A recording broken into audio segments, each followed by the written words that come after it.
Des rochers au forme insolite au bord d'un immense plateau calcaire entaillé par un cours d'eau. Voici les gorges de la Cèze au nord-est de Nîmes. L'endroit idéal pour vous inviter à parcourir la garrigue depuis la vallée de la Cèze jusqu'à la splendide cité d'Uzès. Pour nous guider, des femmes, des hommes qui aiment leur environnement, leur patrimoine. Aujourd'hui, cap sur le Gard, des passions d'histoire, des histoires de passion.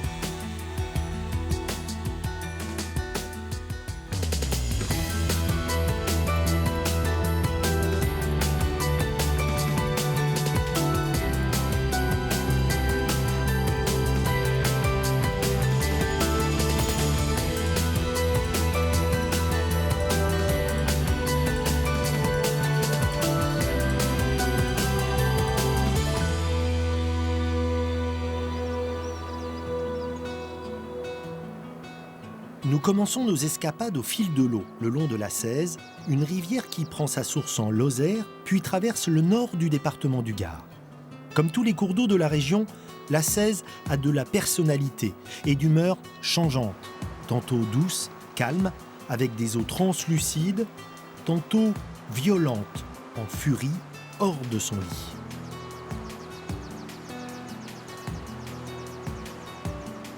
On m'avait dit, Antoine, que la Cèze est une petite rivière, on peut faire du canoë. Là, vraiment, aujourd'hui, ça ne va pas être possible. Eh ben, c'est vrai que c'est une petite crue qui vient de se déclencher, comme on va dire, chaque année en septembre.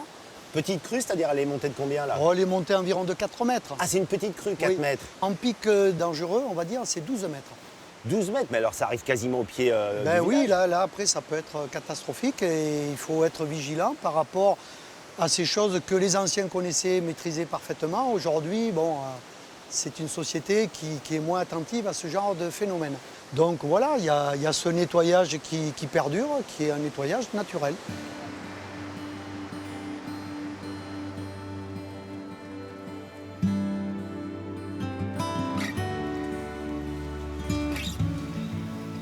Qu'est-ce que c'est beau, je suis sous le charme, moi, de ce village. Où on est? On est à Monclus, c'est un village magnifique. On voit bien que les pierres sont omniprésentes.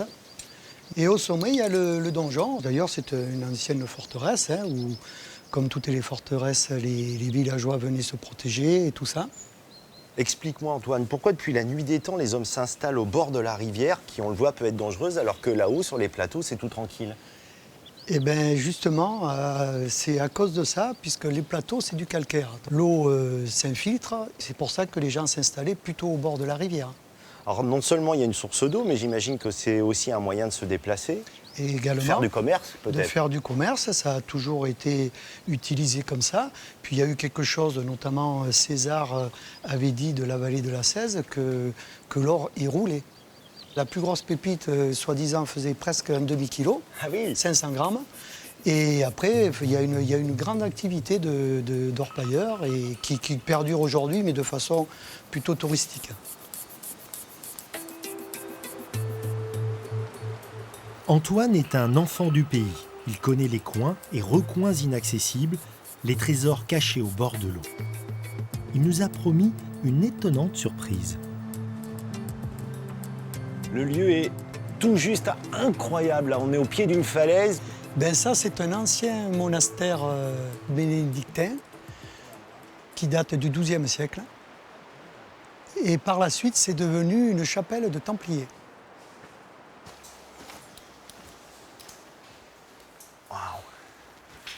Mais c'est immense, en fait, à l'intérieur. Toutes les évolutions ont permis de tirer une partie de ce qu'on avait, naturellement. On retrouve quand même beaucoup d'abris sous roche comme ça, en haut dans la garrigue, qui après ont été investis par des bergers et ils en ont fait des bergeries. La garrigue. Le mot seul suffit à évoquer des parfums, des images. On imagine de suite un soleil de plomb, les plantes basses adaptées à la sécheresse. Le randonneur d'aujourd'hui croit traverser un milieu aride présent ici depuis la nuit des temps.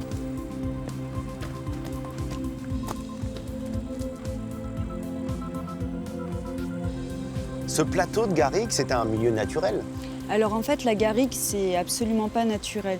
Donc à l'origine, on avait des forêts, ce qu'on appelle la forêt méditerranéenne, qui est de la végétation basse. On voit devant nous là. Exactement, comme ici. Et puis après, sous l'action de l'homme, en fait, qui est venu s'installer, qui a commencé en fait à utiliser donc le bois avec les charbonniers, le fait d'avoir mis des moutons et les pâturages, petit à petit, en fait, le paysage va se modifier. Ça va ouvrir les milieux. Et en ouvrant les milieux, on va avoir une grande diversité de plantes, plutôt des herbacées. Alors pourquoi il y a plein de forêts aujourd'hui autour de nous? Alors justement, avec l'exode rural, on utilise beaucoup moins le milieu. Il y a beaucoup moins d'éleveurs, beaucoup moins des charbonniers. Il n'en reste qu'un, à ma connaissance, dans le coin. Et du coup, la forêt est en train de reprendre le dessus. On comprend que tout cela est un cycle nature-homme. Exactement. En fait, la nature, elle est reliée à l'homme et l'homme est complètement en fait en lien avec la nature.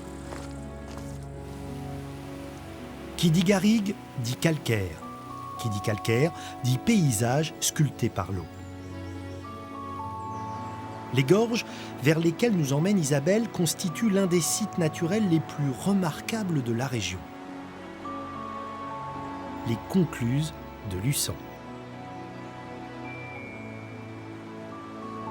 200 mètres en contrebas, nous atteignons le lit d'un petit cours d'eau, l'Aiguillon.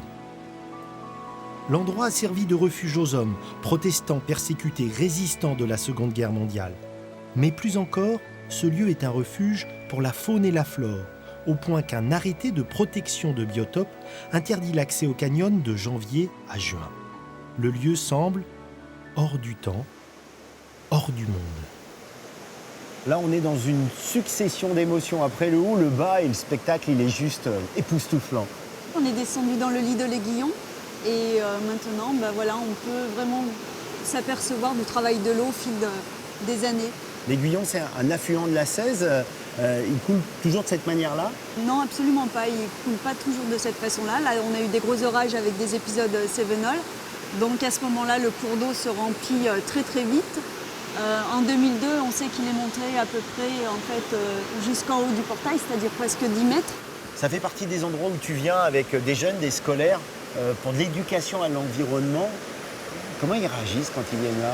Ce que je veux, moi, c'est qu'ils prennent le temps, justement, et qu'ils observent, qu'ils s'imprègnent du lieu, qu'ils ne voient pas, par exemple, que du vert, mais presque, on peut dire qu'il y a à peu près une centaine de verts quand on regarde le paysage. Les nuances, quoi. Exactement, voilà. Et en fait, je veux vraiment qu'ils gardent ce lien à la nature. Sentir le vent, entendre l'eau, ça change un peu même son rapport aux autres humains. Ce qu'on dit, que quand on est triste, en fait, la nature, elle est toujours là pour nous consoler. Et je pense que si les enfants s'imprègnent de ça tout petit, ils savent qu'en fait, il y a des lieux magiques comme ça, ici, où on peut venir justement se ressourcer.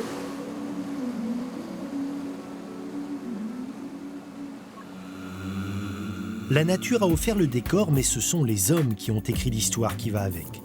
Surgissant d'un océan de garrigues, le village de Luçon illustre bien que vivre sur un point élevé est une constante de l'occupation humaine. Pour s'en convaincre, nous retournons dans la vallée de la Cèze, dominée par de hauts plateaux. C'est sur l'une de ces terrasses naturelles, en surplomb du village de Laudun, que l'on trouve l'un des sites archéologiques les plus importants de la région, le camp de César. Pourquoi ce site est-il aussi intéressant que cela pour vous autres archéologues, Laurent? Parce qu'il a une durée d'occupation très très longue qui va en gros depuis l'âge du fer, c'est-à-dire l'époque des Gaulois, jusqu'au XIVe siècle où c'est vraiment la fin et l'abandon sur tout le plateau.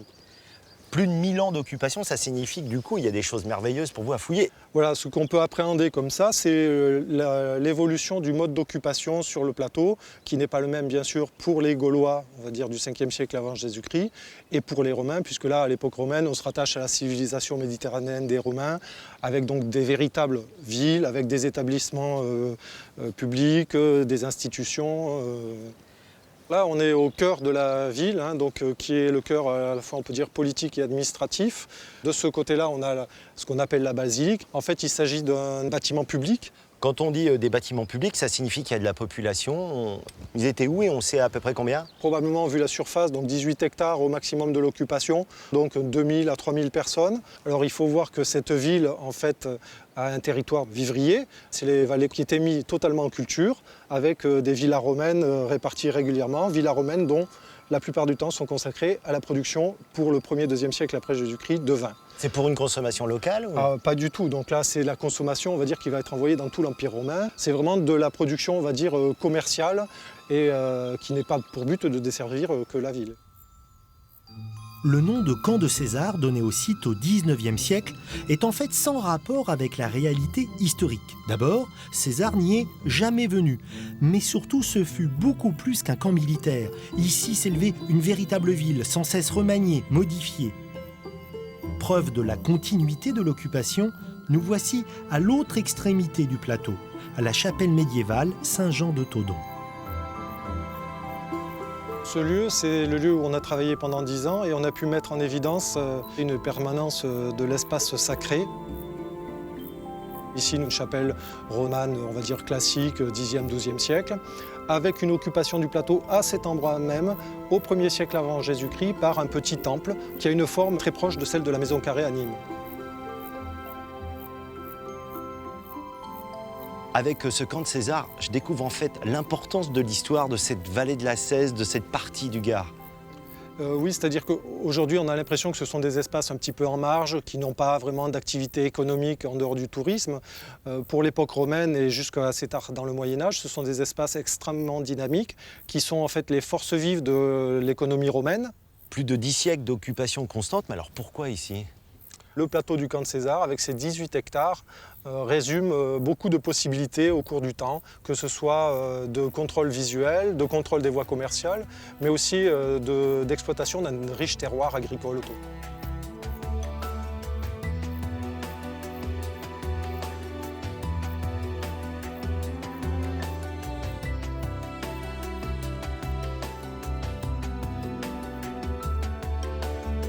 Lorsque l'on parcourt la vallée de la Cèze, on est frappé par l'omniprésence des vignes.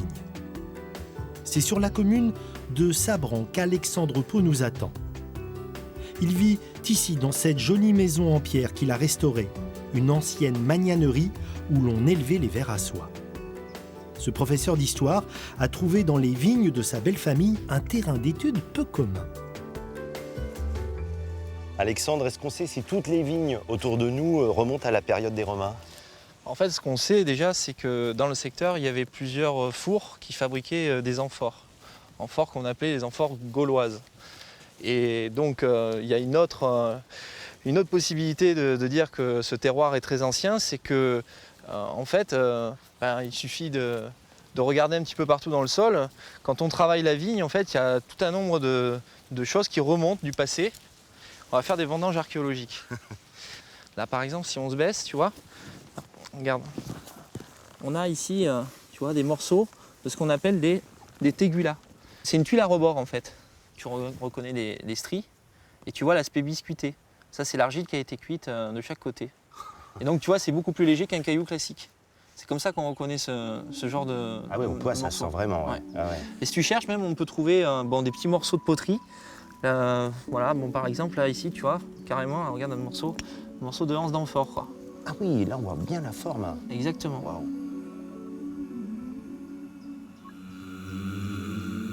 Les vendanges archéologiques réservent parfois de belles surprises. Il y a quelques années, en retournant la terre, Alexandre a découvert des vestiges parfaitement conservés. Regarde, Ah oui, là, elles sont en entier. tu vois. Et alors, bien- ça venait sur un toit? Non, pas sur un toit, regarde. Hop, on pose ça là, regarde. Et en fait, tu montes la tuile comme ça. Alors, est-ce que tu sais ce que c'est, ça? Ah non, pas du Eh tout. ben, ça, c'est une tombe. Ah ouais. En fait, il faut imaginer qu'ici, il y avait une série de tuiles qu'on appelle les imbriques qui venaient dessus. Et en fait, tu as une tombe qui arrive jusque-là. Tu enfermais le corps du défunt dans un linceul. Et ça, c'est des petits bijoux qu'on a trouvés sur une tombe ici, là, dans le secteur. On sait à quelle période remontent ces bijoux ou pas? Alors, il y a une estimation, c'est une époque de transition entre Rome et puis l'époque chrétienne. Donc, on est ici sur un site qui est une nécropole paléochrétienne, on va dire. Donc 4e, 5e 4e, 5e siècle après Jésus-Christ. Ouais. Tiens, je te les rends. Merci beaucoup. Passionné de patrimoine, Alexandre a créé une association Muse et Hommes pour valoriser les richesses de son village. Il y a quelques années, cette petite chapelle romane construite sur les bases d'un édifice romain était en ruine, à l'abandon. Aujourd'hui, elle a retrouvé sa toiture de lauze, sa splendeur. Mais pour bien comprendre le sens de cet engagement, Alexandre nous emmène en pleine forêt, à l'écart du village, loin de tout.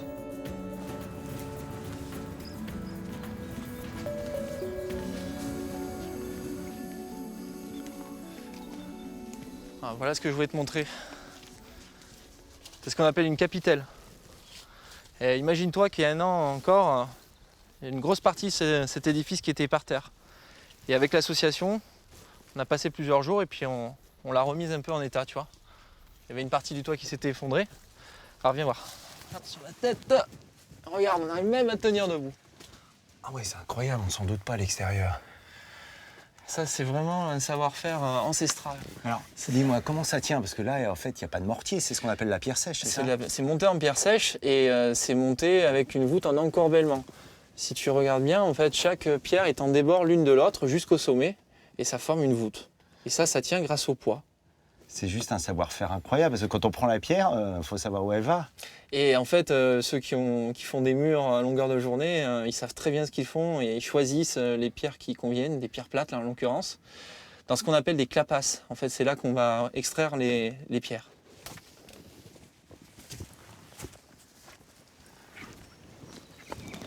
Alexandre, à quoi ça servait, ces constructions, ces capitelles? Il y avait plusieurs. D'abord, il y a plusieurs noms. Ça s'appelle capitelle ici dans le Gard, mais ça peut être aussi les bories en Provence ou les chibottes en Haute-Loire. Et c'est le principe de l'abri en fait. Ils se mettaient à l'abri par rapport à la chaleur, par rapport aux intempéries, et puis ils travaillaient autant que le jour leur permettait, quoi.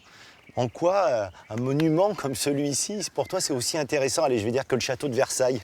Le château de Versailles, c'est le reflet de ce que montraient les puissants. Là, tu es dans le reflet du quotidien de gens du cru qui travaillaient, qui passaient des heures à monter des murs en pierre sèche, qui travaillaient la terre, qui faisaient de l'élevage, qui vivaient de tout ce qu'ils pouvaient trouver autour d'eux. Et c'est extrêmement révélateur de toute une partie de l'histoire qu'on ne connaît pas sur les gens, quoi, sur la vraie histoire finalement, le quotidien des petites gens.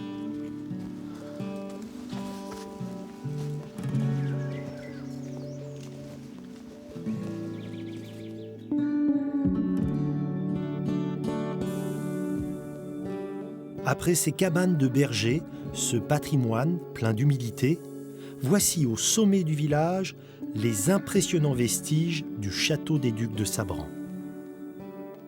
C'était l'une des familles les plus importantes du royaume de France. On retrouve même leurs armes dans la salle des croisades à Versailles. L'édifice est aujourd'hui en mauvais état. Alors avec les bénévoles de l'association, Alexandre se bat sans relâche, quitte à s'attaquer à des forteresses au propre comme au figuré. Bonjour. Donc voilà Eric, je te présente les bénévoles de l'association Muséum. Donc là on est dans une tour de chevalier d'époque romane, parce que tu vois les murs avec une forte épaisseur. En revanche, comme tu peux le constater, la voûte s'est effondrée et elle a emporté avec elle 2 niveaux de sol. Et là donc on est en train d'essayer de sortir les blocs de pierre qui se sont effondrés. L'objectif c'est de récupérer un maximum de pierres et après de stabiliser, de cristalliser la situation pour empêcher que ça s'effondre davantage. Et comme tu peux le voir, on a tout déliéré, on a dévégétalisé.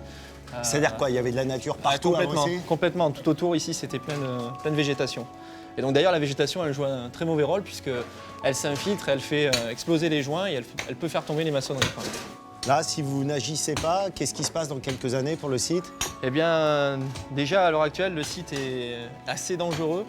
Et donc l'objectif de l'association, dans un premier temps, c'est de mettre en sécurité, de stabiliser ce qui peut encore l'être et d'empêcher davantage de dégradation.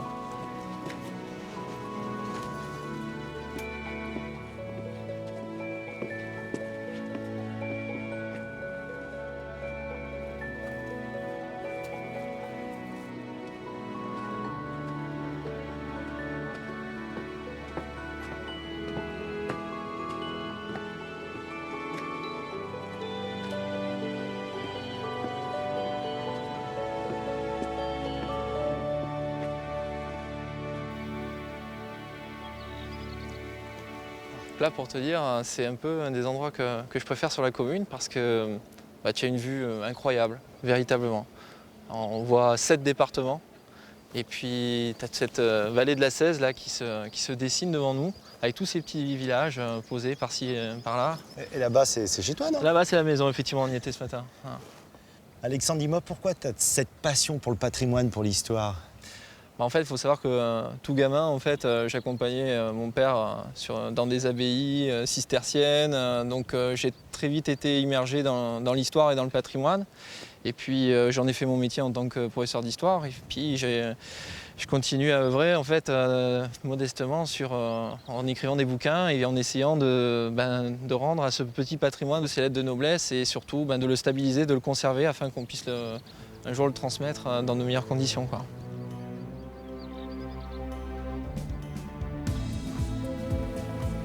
Nous mettons maintenant cap au sud, à l'extrémité du plateau. Voici Uzès, le joyau de la Garrigue, la belle de pierre, dont les tours dominent tout le paysage. Uzès est né à l'époque romaine, mais c'est au Moyen-Âge que la cité est devenue un centre important. Pour preuve, la cathédrale Saint-Théodorite, avec son étonnant clocher rond, la tour fenestrelle. Sa construction remonte au XIIe siècle, 42 mètres de haut, rythmée par ses grandes fenêtres, d'où son nom. Elle fait penser aux campaniles italiens de Lombardie. Uzès donne le vertige, et c'est au sommet de la plus haute tour, la tour du Palais ducal, que nous retrouvons Annelise Moreau. Que l'on soit loin de la ville ou au sommet de ces tours, il y a quand même une question qu'on se pose. Pourquoi autant de tours à Uzès? C'est l'illustration des pouvoirs qui se sont partagés, la ville du Moyen-Âge à la Révolution. Donc on a la tour du roi, la tour de l'évêque et nous sommes au sommet de la tour ducale, la tour du duché, du principal château d'Uzès. Le duché d'Uzès est aussi riche que puissant, au point qu'au XVIe siècle, le roi Charles IX élève son seigneur au rang de premier duc de France. Le comte de Crussol, duc d'Uzès, est alors le deuxième personnage le plus important du royaume. Uzès, ville de pouvoir politique, mais aussi, comme toutes les cités protestantes, ville de marchands, d'artisans. Grâce au textile, les bourgeois prospèrent. Ils font alors ériger de luxueux hôtels particuliers. C'est, aujourd'hui comme hier, derrière de lourdes portes à l'abri des regards qu'ils vont mettre en scène leur richesse. L'ostentation s'exprime notamment par des escaliers monumentaux. On est dans l'hôtel Dampmartin et on a un très bel escalier qu'on appelle un escalier à 4 noyaux et vide central, qui est typique de la fin du XVIe, début du XVIIe siècle et qui est remarquable déjà par sa construction et puis par ses balustres et ses clés que l'on voit à chaque étage. On a poussé le souci du détail jusqu'à sculpter une fresque. C'est un motif tout à fait Renaissance et cela fait écho donc à des thèmes antiques puisqu'à la Renaissance on va illustrer, on va sculpter, on va s'inspirer de l'Antiquité, notamment des monuments romains qui sont tout proches, Nîmes et Arles. Et on va également faire de même dans la cour puisque la cour intérieure est très richement ornée avec là aussi des motifs typiques de la Renaissance, des pilastres qui s'inspirent des colonnes antiques, des végétaux en rinceaux et la particularité dans cet hôtel, des piliers de forme humaine au dernier étage. On sent que là, on est dans le cœur de la ville. Une grande place, c'est parce qu'il s'y passe des choses. Alors c'est la place du marché. C'est une place qui existe depuis le XIIIe siècle. Et depuis le XIIIe siècle, on a un marché le samedi. C'est vraiment le cœur de la cité. Le cœur de la cité, c'est donc la place aux herbes. C'est un drôle de nom, pourquoi? Parce qu'on y vend des herbes? Parce qu'on y vendait des légumes. Au Moyen-Âge, les herbes, ce sont en fait les légumes, tout simplement. Il y a quelque chose d'assez étonnant, Annelise, avec cette ville. C'est dès les premiers pas dans le centre historique, il se dégage quelque chose, c'est harmonieux, calme. Comment ça s'explique, ça? Alors ça s'explique parce qu'Uzès a été l'une des premières villes à être classée secteur sauvegardé, donc en 1965. Il y a eu donc plusieurs campagnes de restauration, les propriétaires ont rénové leur maison et aujourd'hui on a un écrin dans le centre ancien avec aussi des rues pavées, de très belles façades qui magnifient toute l'histoire d'Uzès. Il y a combien de monuments classés? Alors il y en a 40. C'est énorme en fait. Oui, c'est 40. énorme pour une ville de 9000 habitants, donc un patrimoine extrêmement riche.